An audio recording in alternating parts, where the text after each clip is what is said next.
بسم اللہ الرحمن الرحیم۔ السلام علیکم ورحمۃ اللہ وبرکاتہ۔ میں حنیف عمران اور آپ دیکھ رہے ہیں جائزہ۔ آج پھر ہمارے ساتھ جاوید تنویر صاحب موجود ہیں، بانی پاکستان ووٹر فرنٹ جو ہیں، اور آج کا ہمارا موضوع ہے ہماری جو مختلف سیاستدان ہیں وہ کوشش کر رہے ہیں ریاست کو لتاڑنے کی۔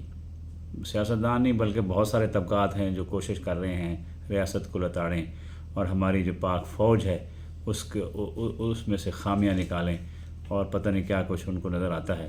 اگر ہم پاکستان کے بعد دیکھیں تو کتنی سرکشی ہوئی، اور میں سمجھتا ہوں الحمدللہ رب العالمین ہماری پاک فوج نے ہر طرح کی اندرونی اور بیرونی جو سازشیں تھیں ان کو کس طرح کچلا وہی جانتے ہیں، لیکن پھر بھی ہمارے شکوے شکایتیں ہیں۔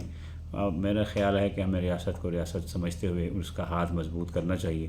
یہ سیاستدان یا ہمارے مذہبی یا ہمارے سماجی یہ سب یہ مبرہ نہیں ہیں، یہ اتنے طاقتور نہیں ہیں۔ ان کو طاقت فراہم کرنی چاہیے اپنے اداروں کو مضبوط کرنے کے لیے۔ اگر کہیں ادارے کو گڑبڑ کر رہے ہیں تو کم سے کم پھر ان کا جو ہے ان کی اصلاح کے لیے کوئی جو ہے وہ راستہ اختیار کرنا چاہیے، نہ کہ انتہا پسندی والا راستہ۔ السلام علیکم سر۔ جی وعلیکم السلام سر، آج کا ٹاپک ہے ہمارا، کیا کہیں گے موجودہ جو صورتحال ہے 21ویں صدی اور ہمارا پاکستان کہاں کھڑا ہے؟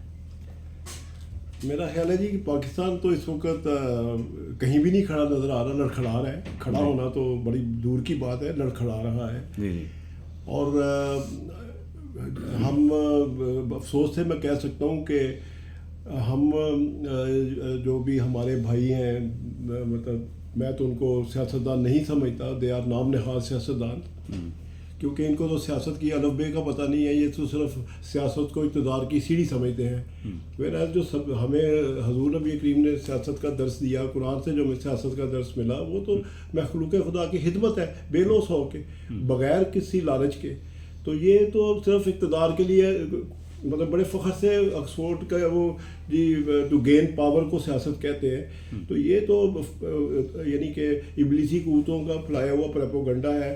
میں ان کو نام نہاد سیاستدان کا نام ریاست کو کمزور کرنا تو بری بات ہے نا۔ مطلب اب دعویٰ کرتی ہے ایک سیاسی جماعت، اور بہت پاکستان کی پاپولر جماعت جو ہے اس وقت جو ہے وہ الغذا جناب امریکہ کو، جناب آپ ہمارے مائی باپ ہیں۔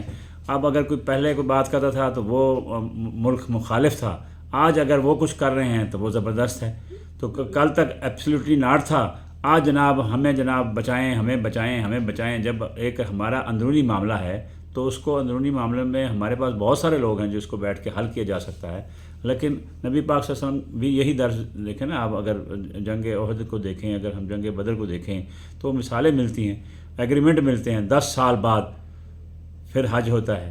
تو صبر کا جو پیمانہ جو ہے وہ لبریز نہیں ہونا چاہیے، بردباری کا مظاہرہ سب کو کرنا چاہیے۔ یہ ملک سب کا ہے، اور اپنی اپنی ہر بندے نے جو ہے وہ خدمات دی ہیں، اور میں نہیں سمجھتا کہ کوئی بندہ اللہ پاک کسی کو بیکار بناتا ہے۔ جی سر۔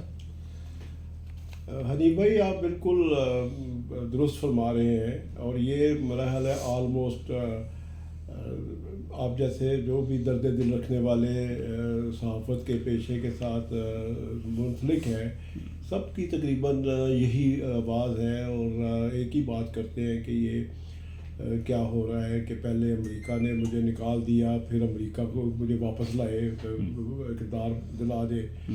تو یہ قوم کو پتہ نہیں کیا بے حسی طاری ہو گئی ہے۔ یہ جو میں کسی سیاسی جماعت کو، یعنی میں کوئی، ہم تو ان کے سب کے خلاف کھڑے ہوئے ہیں۔ ہم اس لیے سیاسی جماعت نہیں بن پا رہے، نہ بننا چاہتے ہیں، کہ یہ سیاسی جماعتیں تو ایک اسٹیٹ کے اندر اسٹیٹ بنی ہے، ریاست کے اندر ریاستیں بنا کر ریاست کو ہی بلیک میل کر رہی ہیں۔ تو یہ جو ایک دفعہ مجھے نکال دیا امریکہ نے، امریکہ بڑا برا ہو گیا، اب وہی امریکہ کا جو بندہ آ گیا تو وہ اس کے لیے اچھا ہو گیا۔ تو قوم کو اس منافقت کو سمجھنا چاہیے کہ یہ ایک منافقت ہے، یہ کوئی قوم کے لیے سٹینڈ نہیں لیا گیا، یہ تو اپنے آپ کو آزادی حاصل یعنی کہ جیل سے نکالنے کا طریقہ ہے۔ اب یہ کمپین چل رہی ہے جس میں شاہد خاقان عباسی صاحب کھڑے ہیں، اور محمود اچک صاحب کھڑے ہیں، اور بہت سارے لوگ کراچی میں بھی، اور یہاں پر اسلام آباد میں آج جو پریس کانفرنس ہوئی، کیا کہیں گے اس پر آپ؟ اس میں خاقان عباسی صاحب کو ایک ہی بات کہوں گا کہ یہ بار بار رپیٹ کر رہے ہیں جی مسائل کا حل تلاش کرنا ہے ہم نے۔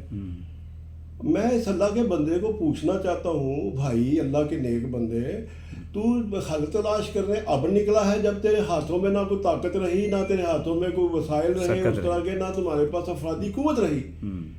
جب تیرے پاس لامحدود افرادی قوت تھی، بے شمار وزیر اعظم رہے ہیں، وسائل تھے، وزیر اعظم، جی بالکل، وزیر اعظم کے پاس سارا کچھ ہوتا ہے، اختیارات بھی ہیں، طاقت بھرپور ہوتی ہے، اور ٹھیک ٹھاک اس کو یعنی کہ آئین نے دیا ہوا ہے پریولیج کہ بھئی آپ یہ کر سکتے. تو اس وقت آپ حل نہیں، کوئی لیبارٹری آپ کے پاس نہیں تھی حل تلاش کرنے کی. اب یہ آپ سڑکوں میں پھر کے حل کہاں تلاش کرتے پھرتے ہیں. حل جو ہوتے ہیں نا وہ اس طرح نہیں ملتے بھائی.